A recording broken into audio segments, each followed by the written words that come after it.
I scrolled down the Insta page, saw a picture that I didn't want to see. You had his hand around your waist and a smile on your face. Hello，大家好。Hello，大家好，今日已經係2022年嘅12月31號。今年就唔同啲咯，今年喺第二度過。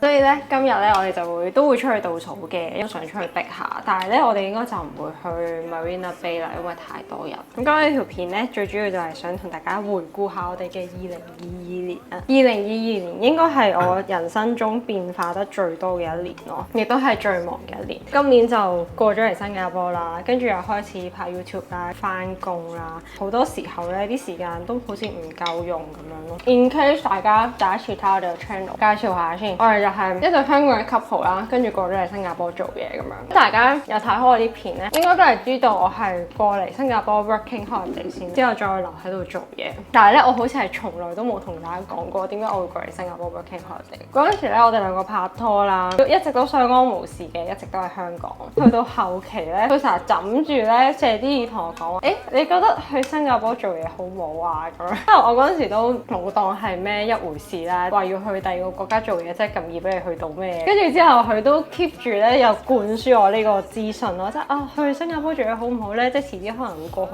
喎。直到有一日，佢真係同我講話，我 take 咗個 offer， 我應該會過去新加坡做嘢。我未 take offer 㗎。你未 take 咧？快到 in 啫。Anyway， 我嗰陣時都係覺得呢件事係唔會成事嘅，因為我係覺得冇咁易啦。之後我就好啊，你去 in 下啦。如果真係請我哋，到時再睇下點算啦。就最後咧有一日就同我講話，我哋過新加坡啦。嗰陣時我真係晴天霹靂，我同佢講。我記得我嗰陣時第一個反應係喊咯。你知唔知我嗰陣時諗咩啊？要分手啦。係啊，我覺得我哋係要分手嘅，因為咧，我覺得我哋係有共識咧，係唔可以 long 啲嘅。我哋有噶嘛，係嘛？嗰陣時心諗，哇，唔係啊，咪講咗唔可以 long 啲咯。你又話去新加坡做嘢玩我啊？間有講好多唔同嘅 option 嘅，咁又 explore 下睇下嚟讀書啊，或者其他工作機會啊。佢嗰行咧係比較容易啲過嚟新加坡做嘢啦，但係我做嗰行咧就係真係比較難嘅。所以我嗰陣時都係諗，如果我都要過嚟嘅話，其實我理應都要揾份工啦。咁但係真係十分之困難咯。咁最後我發現咧，新加坡原來係有 working holiday 喎，而我咧亦都係掹車邊可以申請，所以咧就決定用呢個方法過咗嚟啦。其實成件事係好快咯。我記得嗰陣時佢同我講要過嚟新加坡做嘢係10月嘅事，咁跟住我哋就喺度籌備啊。咁我要申請 working holiday 嘅嘢啊，咁佢公司有佢公司嘅嘢要搞啦。真係諗住今年年頭過嚟嘅，delay 到今年2月過埋農曆新年，我哋先過嚟嘅。咁而家 so far 就過咗嚟大約大半年左右。今年時間真係飛快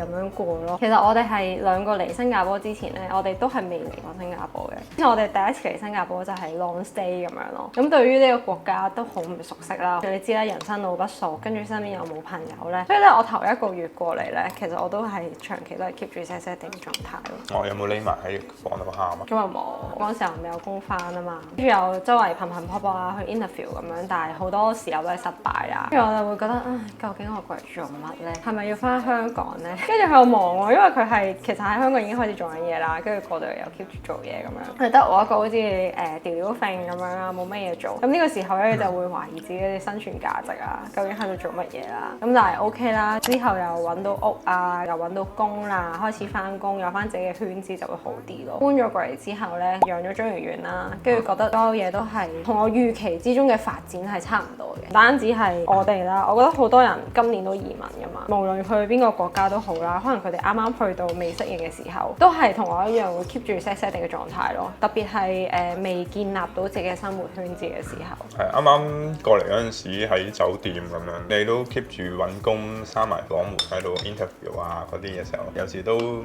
知點樣幫到手。又係我叫你過嚟，過到嚟，但係我又都唔知點樣可以幫得到你。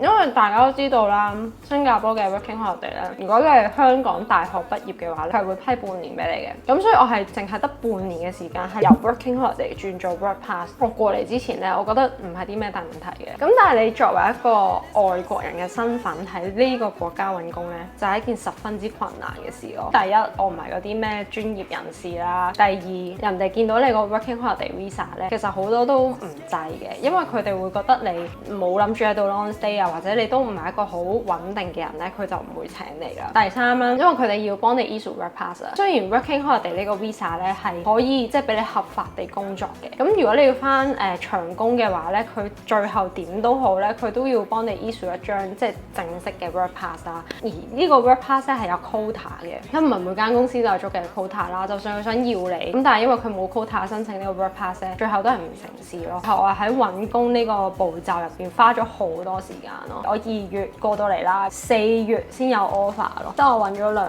個幾月咯。其實2個幾月我都覺得算快嘅，老實講。雖則個時間相對上我自己覺得唔係好長咯，但係成個過程都算艱難咯。我諗同埋係因為嗰種不確定性啊嘛，end up 算快揾到啦，都係一份你想去做嘅一份工種啦，都算順境咯呢一下。去到後期，我覺得我係都係好好彩嗰堆咯，憑實力嘅。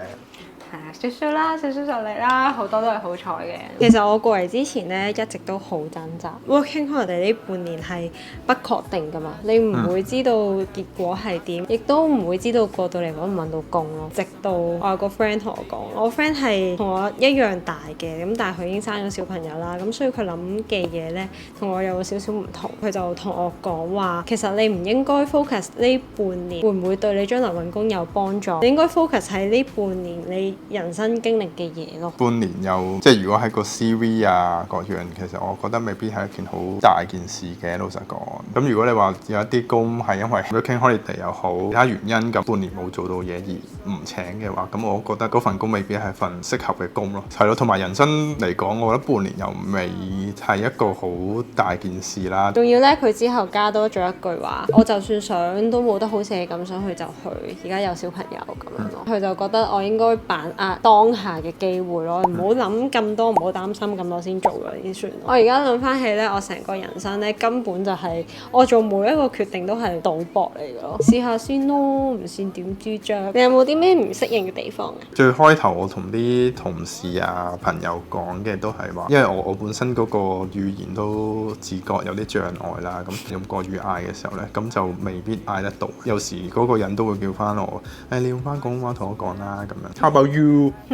咁你呢？我諗我都係 language，知道呢度主要係講普通話啦，同埋英文啊嘛。咁但係我過到嚟之後，發現呢邊嘅普通話同埋呢邊嘅英文咧，同我想象中差好遠咯。唔係我認知，即係以往一路認知嘅嗰隻英文同普通話咯。簡單啲嚟講咧，香港人就係廣東話溝英文啦，但係呢邊啲人咧就係英文溝客家話、溝福建話、溝 Malay，再溝啲廣東話咁樣咯。一句子入邊可以有幾種唔同嘅語言咯。我啲同事問我 You makan嘢，跟住我心諗咩嚟？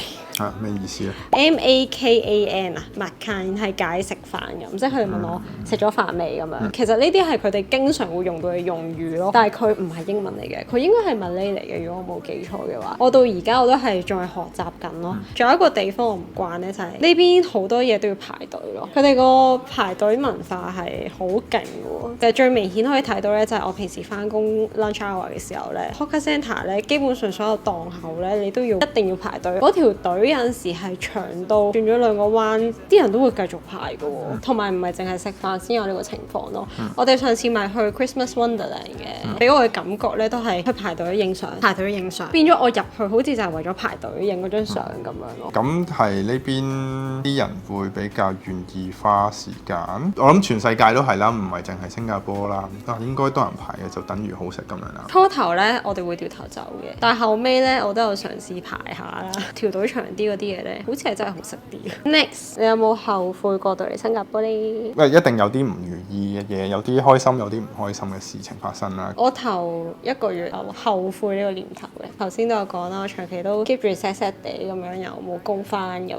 但係之後所有嘢上咗軌道，我又覺得都幾好喎，喺呢邊生活。同埋而家諗翻起咧，好多嘢都好似整定咁樣咯。段時期咧，咁啱我哋2個都係困住喺香港困得太耐啦，我哋係會覺得好想離開香港啊，即係去邊度都好啦，總之就係唔想留喺香港嗰種感覺啦。咁啱嗰陣時我份工又渣渣地啦，同埋我嘅人生嗰陣時都係冇乜方向嘅，覺得係一個天時地利人和嘅決定咯。而家即係好聽啲講啦，咁啊順境咁啊好啲咯。我過嚟之前咧，我聽聞新加坡係好悶噶嘛，我對新加坡咧係冇乜認識嘅，講真，一個印象咧就係呢邊唔可以食香口膠，即係我會覺得哇呢個地方又唔可以食開口膠，跟住又好似冇乜娛樂感，因為我係極度需要娛樂嘅人嚟咯。但係過到嚟之後又覺得 OK 啊，你要行山又有得去行山。其實最主要係你喺一個新嘅地方，你建立到自己一個新嘅生活圈子，咁成件事就會好好多咯。其實呢度嘅規劃同我諗同香港嗰個形式都幾唔同咯。邊咧就算佢笪地吉咗啦，即係佢未諗到做咩，佢唔會好似香港咁封住晒笪地唔俾人入咯，佢會綠化咗笪地，跟住間中可能有啲 pop up 啊，總之你可以使用嗰笪地咯，觀感上都會好過香港咯。好，咁今日呢條2022年嘅回顧影片咧就嚟到呢度啦。除咗回顧之外咧，我哋都分享咗好多我哋過咗嚟之後嘅感受啦，同埋經歷。咁希望大家都有個愉快嘅2022年，同埋嚟緊2023年咧都會繼續出多啲片啦 ，explore 下新加坡啦。好啦，我哋要準備出去倒數啦，拜拜。拜拜。 The last one. 越講越衰。